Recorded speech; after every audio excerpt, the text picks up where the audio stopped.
तो इजरायल और हमास की जंग लगातार जारी है और इस बीच इजरायल की सेना ने दावा किया कि हमास एक लंबी जंग लड़ने की तैयारी में है। इजरायल की सेना ने हमास के कमांड सेंटर पहुंचने का दावा किया और इसी कमांड सेंटर में इजरायल के बंधकों को रखा गया था। साथ ही वहां से हथियारों का जखीरा भी बरामद हुआ और जंग की शुरुआत से ही इजरायल यह आरोप लगा रहा है कि हमास के लड़ाके अस्पतालों और स्कूलों को अपना ठिकाना बनाकर बैठे हुए हैं, क्योंकि उन्हें इस बात का भरोसा है कि इजरायल की सेना पर अंतर्राष्ट्रीय दबाव है और इस दबाव की वजह से वो अस्पतालों और स्कूलों पर हमले नहीं करेगी। लेकिन बेंजामिन नेतन्याहू ने यह ऐलान कर चुके हैं कि वो हमास के लड़ाकों के सफाए तक ये जंग खत्म नहीं करेंगे और जैसे जैसे उनकी सेना उत्तरी गाजा के अलग अलग शहरों में घुसती जा रही है, ये युद्ध और भीषण होता जा रहा है।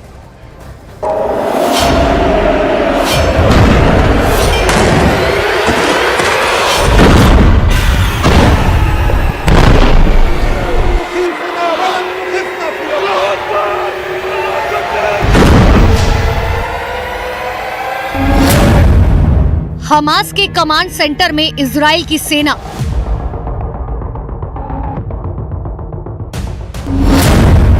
कमांड सेंटर में मिला हमास का वॉर कैलेंडर। इजराइल के खिलाफ फेल हुआ हमास का प्लान।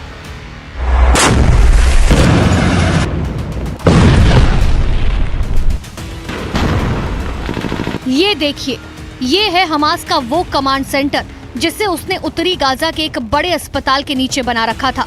यहाँ जब इजराइल की सेना पहुंची तो उन्हें तमाम सबूत मिले। एक के बाद एक ऐसे सबूत सामने आए जिससे पता चलता है कि ये न सिर्फ हमास का कमांड सेंटर था, बल्कि यहाँ हथियारों का गोदाम भी था और यहाँ इजराइल से कब्जे में लिए गए बंधकों को भी रखा गया था।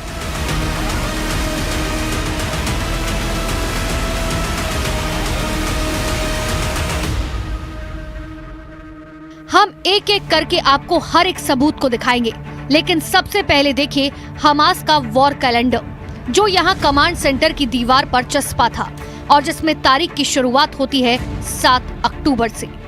वही दिन जब हमास ने इजराइल पर हमला बोला था और ऊपर लिखा है अल अक्सा फ्लड की लड़ाई।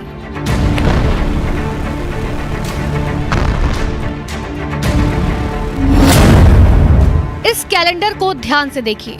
7 अक्टूबर से 30 नवंबर तक का ये कैलेंडर यहाँ हमास के कमांड सेंटर में मिला। 7 अक्टूबर से 3 नवंबर तक इस कैलेंडर में तारीखों को काटा गया, क्रॉस का निशान बनाया गया। उसके बाद की तारीखों पर कोई निशान नहीं है। तारीख के साथ कैलेंडर में दिन भी लिखा गया। कहने का मतलब हमास को पता था कि अल अक्सा फ्लड की लड़ाई करीब 2 महीने तक चल सकती है। इस कैलेंडर से ये भी पता चलता है कि 3 नवंबर के बाद यहाँ से आतंकियों ने अपना ठिकाना बदल लिया। इसकी कई वजहें हो सकती हैं। अस्पताल में बिजली की सप्लाई बंद कर दी गई थी, आईडीएफ ने यहाँ इंटरनेट की सेवाएं ठप कर दी थी और इजराइल का ग्राउंड ऑपरेशन शुरू हो चुका था और इजराइल की सेना तेजी से गाजा शहर में दाखिल हो रही थी। लिहाजा हमास के इस कमांड सेंटर पर तैनात आतंकियों को डर था कि वो कभी भी इजराइल के निशाने पर आ सकते हैं। लिहाजा उन्होंने अपने कमांड सेंटर को बदल लिया।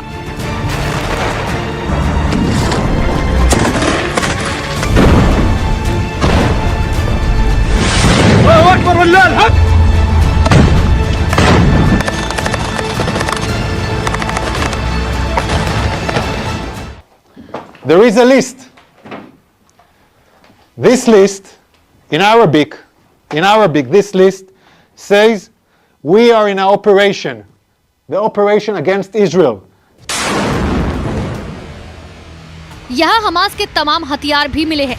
हथियारों का ये जखीरा छोड़कर जिस तरह से हमास के आतंकी यहाँ से किसी और जगह चले गए, वो बताता है कि हमास आतंकी यहाँ से आनन फानन में फरार हुए और हथियारों को यहीं छोड़ गए।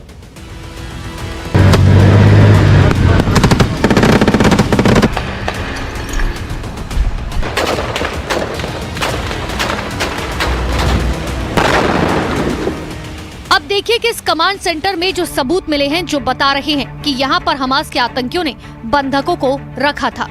अल रतीसी अस्पताल के नीचे अंडरग्राउंड टनल में कुर्सी मिली जिस पर बंधक को बांधा गया था। इसके नीचे ही एक तार भी मिला जिससे बंधक के पैरों को बांधा गया होगा। वहीं दूध की एक बोतल भी मिली जिससे लगता है कि यहाँ पर बच्चों को भी बंधक बनाकर रखा गया था। बच्चों के लिए इस्तेमाल होने वाले नैपी का पैकेट भी यहाँ मिला। These are explosives. These are vests with explosives. Yeah, it's a body vest for terrorists to explode on forces. Among hospitals, among patients, we have hand grenades, Kalashnikovs, and then we have the RPGs. People shooting RPGs from hospitals. This is Hamas, firing RPGs for hospitals. The world has to understand who is Israel fighting against. अब तक Hamas Gaza में इंसानियत की बातें करके psychological warfare में जुटा हुआ था। इजराइल अब इसका जवाब दे रहा है और उसके साइकोलॉजिकल वॉरफेयर की पोल खोल रहा है। इजराइल ये बताना चाहता है कि कैसे हमास गाजा के उन अस्पतालों को ह्यूमन शील्ड के तौर पर इस्तेमाल कर रहा है, जिनमें लोगों का इलाज हो रहा था, जहां पर बच्चे भी मौजूद थे, और इसी जगह को हमास ने अपना सेफ हाउस बना रखा था। अपना कमांड सेंटर बनाकर इजराइल पर हमलों को अंजाम दे रहा था और यहीं पर बंधकों को छिपा भी रखा था। यानी जंग की शुरुआत में इजराइल जहां तक पहुंचना चाहता था वहां तक पहुंचने में उसे कामयाबी मिल गई है।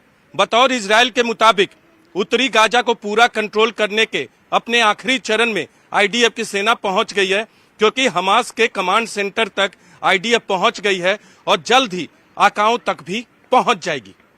7 अक्टूबर को हमास ने इजराइल पर हमला करके 1400 से ज्यादा लोगों को मौत के घाट उतार दिया था और 200 से ज्यादा लोगों को बंधक बना लिया था और उन बंधकों को अपने सुरंगों की भूल भुलैया में लेकर चली गई थी, जिसे इजराइल की सेना ने भेदने का दावा किया। इसके साथ ही इजराइल का ये भी आरोप है कि हमास के लड़ाके उत्तरी गाजा के सभी अस्पतालों को कमांड सेंटर की तरह इस्तेमाल कर रहे हैं, जहां से वो लगातार इजरायली सेना को निशाना बनाने की फिराक में है। और दावा ये भी है कि हमास की इस चाल की वजह से इजराइल की सेना उत्तरी गाजा के अस्पतालों को निशाना बना रही है। अल कुद्स अस्पताल पर जो आरोप इजराइल की फौज ने लगाए, वैसे आरोप शिफा अस्पताल पर पहले से लग रहे हैं और ठीक वैसे ही आरोप अल रतीसी पे भी लगे हैं। उत्तरी गाजा के अल रतीसी अस्पताल में हथियारों के साथ हमास के वॉर कैलेंडर और बंधकों को रखे जाने के सबूत के साथ ही 7 अक्टूबर को इजराइल पर किए गए हमले में इस्तेमाल मोटरसाइकिल भी मिली और तो और हमास के आतंकियों का ड्यूटी चार्ट भी मिला। और इजराइल को यकीन है कि अल शिफा अस्पताल में इससे बड़ा कमांड सेंटर है, जहां इजराइल और हमास की जंग जारी है और जहां 7 अक्टूबर के हमले का मास्टरमाइंड यन्हा सिनवार के भी छिपे होने की आशंका है।